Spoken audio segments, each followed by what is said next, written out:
Olá, assombrados! Eu sou a Ana Paula e vou contar um relato para vocês neste tipo ao vivo de hoje. E aí, tudo bem? Espero que esteja tudo bem. Já vou pedindo para você deixar o like neste vídeo e não se esqueça de fazer aquela visitinha à nossa loja virtual, a lojaassombrada.com.br. Vamos pro relato de hoje? Vamos lá! A casa da sogra, ou a casa assombrada da sogra.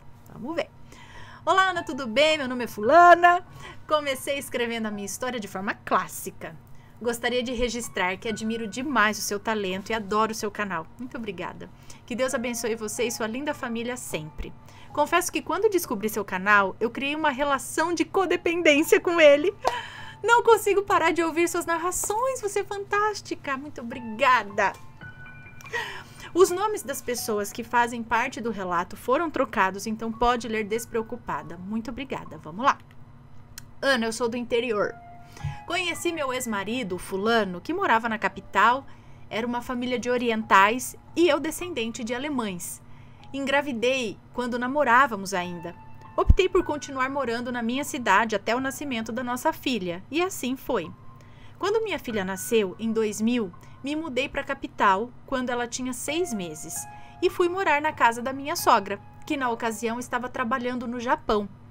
Morei sozinha lá por uns 6 meses, já que por conveniência o fulano ficava na casa do meu sogro durante a semana, pois trabalhavam no mesmo lugar, e vinha ficar comigo somente fim de semana. Em um almoço de família, uma prima dele, uma vez me perguntou se eu não tinha medo de morar sozinha na casa. E eu, sem entender, perguntei por que eu teria medo. E ela me disse, porque a Batian, que é a avó, a Batian do fulano tirou a própria vida dentro da casa. Eu fiquei brava e perguntei pro fulano por que ele não me contou sobre isso. E ele respondeu que era um assunto pesado para ele. E só então ele me revelou que também já tinha tentado contra a própria vida. E ao ouvir a história, concluí que ele está vivo hoje por um milagre de Deus. Ele contou que não estava num período muito legal e encontrou os remédios que a avó usou para fazer o que fez e que tomou a caixa toda. E quando já estava grogue, ligou para um amigo que morava na rua de baixo e disse: "Cara, obrigado por tudo e me desculpe alguma coisa." O amigo notou que a voz dele estava mole, mas achou que ele estivesse bêbado e só respondeu: "Fica tranquilo, fulano, eu tô aqui para isso." E desligou o telefone. No mesmo momento, a irmã do amigo dele, que estava dormindo no sofá, acordou e perguntou: "Quem era no telefone?" E ele respondeu: "Era o fulano." Então ela disse: "Sobe lá agora que ele está precisando de você." Então ele subiu na casa da minha sogra e quando chegou, o fulano já estava inconsciente e tiveram que arrombar a porta para tirar ele de lá. Ele foi levado para o hospital e conseguiram salvar a vida dele. Esse fato aconteceu 1 ano antes da gente se conhecer e começar a namorar. Continuei morando na casa sozinha por quase 2 anos. Minha sogra voltou para o Brasil nesse meio tempo e voltou de novo para o Japão. E só então o fulano veio morar definitivamente comigo na casa dela.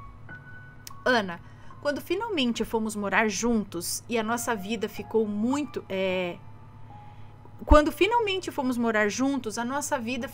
pesada. Discutíamos por nada. Todo dia a gente brigava. E somos pessoas bem tranquilas. Então eu não conseguia entender o que estava acontecendo. Até que um dia eu sonhei que tinha uma espécie de bicho preto que corria pela casa, um pouco acima do chão, e se escondia atrás de uma pequena estátua de uma santa que a minha sogra tinha em cima da porta. Eu fiquei sem entender o que significava aquilo. Conversei com a minha mãe a respeito e ela disse assim: "Quebre essa santa." E eu respondi: "Eu não posso fazer isso, mãe, é da minha sogra." Até que pouco tempo depois, mandamos pintar a casa e o pintor acabou derrubando e quebrando a santa. E Ana, nossas brigas cessaram e tudo voltou ao normal.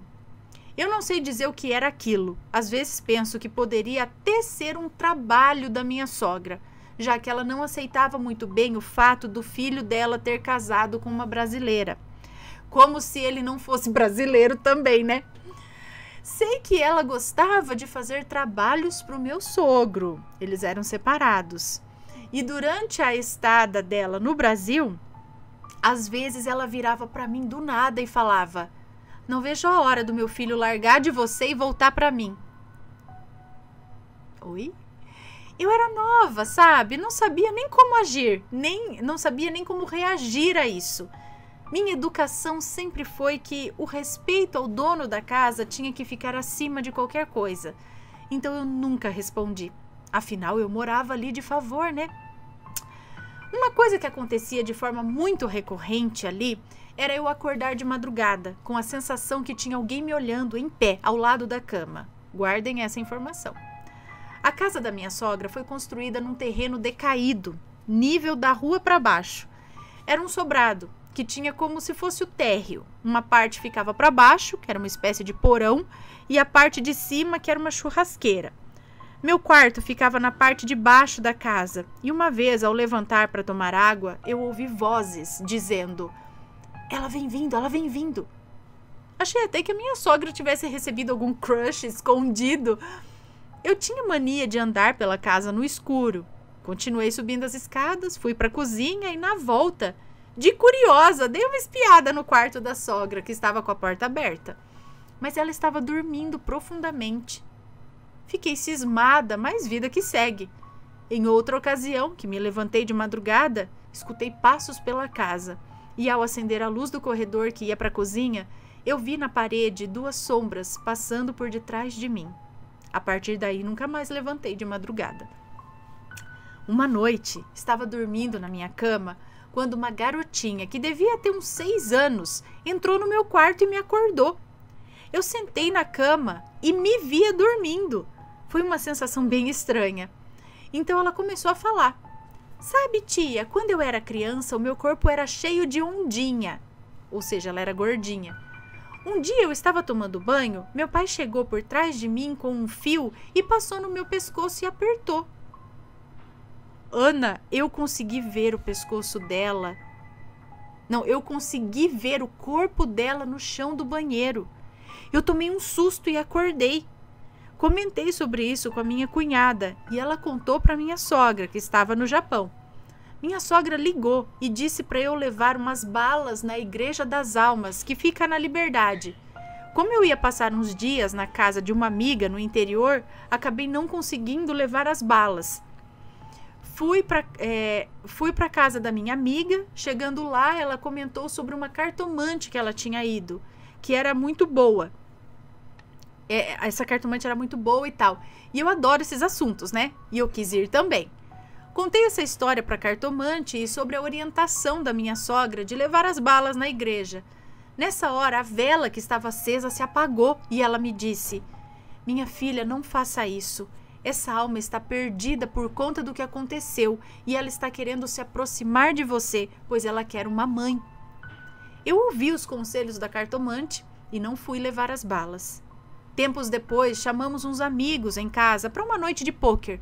A esposa de um deles estava grávida e, como a jogatina ia madrugada dentro, ela me pediu para dormir no meu quarto. Eu fui lá, arrumei a cama, deixei ela dormindo e voltei para o jogo. Passaram-se umas 3 horas e fui acordá-la. Enquanto se arrumava para ir embora, ela me disse: nossa, fulana, aconteceu algo estranho. Eu estava aqui dormindo e entrou uma menininha no quarto e perguntou se eu podia ser a mãe dela. Eu fiquei chocada e perguntei: como era essa menina? Quando ela começou a descrever, eu não acreditei, pois era a mesma menina. Eu não sei de onde ela surgiu, visto que a casa foi construída pelos pais da minha sogra e ninguém além da família morou ali anteriormente. Mas depois disso, nunca mais vi essa menininha. Essa mesma cartomante, com quem passei lá com a minha amiga, me disse o seguinte: tem um homem moreno que te observa no seu dia a dia e te espera no portão. Eu voltei de viagem e toda vez que saía de casa eu ficava olhando para os portões, mas nunca vi o tal do homem. O tempo passou e eu esqueci dessa história. Eu e o fulano compramos o nosso apartamento e acabei saindo da casa da sogra. Um tempo depois, minha cunhada ia se casar e morar um tempo lá. Minha sogra estava para voltar do Japão e iam morar todos juntos. Como meu cunhado era bem cético, eu chamei a minha cunhada e disse: Beltrana, a energia na casa da sua mãe é bem pesada. Como eu sei que o seu abençoado é cético, antes de se mudar, chama uma benzedeira para benzer a casa. E assim ela fez. Arrumaram uma benzedeira japonesa e eu fui junto com meu sogro levar a benzedeira na casa. A mulher só falava japonês. Assim que entrou na casa, ela apontou o dedo para baixo e disse: o negócio está lá embaixo. Descemos atrás dela. Ana, ela parou na porta do meu antigo quarto e começou a falar sem parar, tudo em japonês. Eu não entendia nada e olhava para o meu sogro e ele fazendo caras e bocas, super impressionado. E eu perguntava: o que ela está falando? O que está acontecendo? E ele fazia com a mão gestos para eu ficar calma.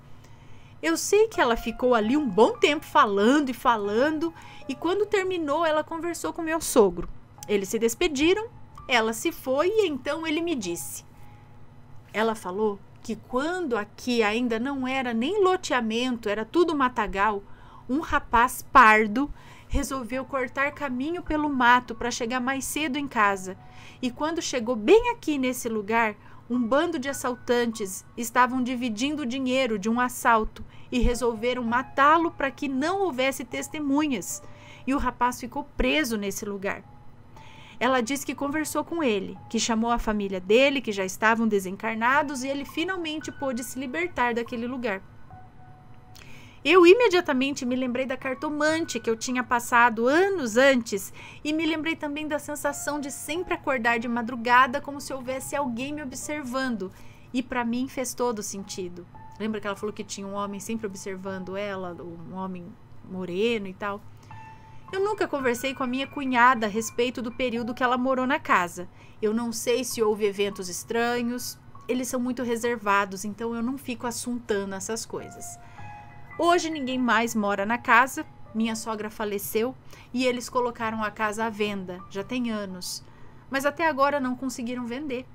Quando aparece alguém interessado, por algum motivo o negócio não vai para frente. E foi isso, Ana. Relatei somente os fatos principais, mas aconteceram muitas outras coisas. Um beijo para você, para sua família, seus pets e para todos os lindos assombrados. Muito obrigada, um beijo para você. Interessante, né? Que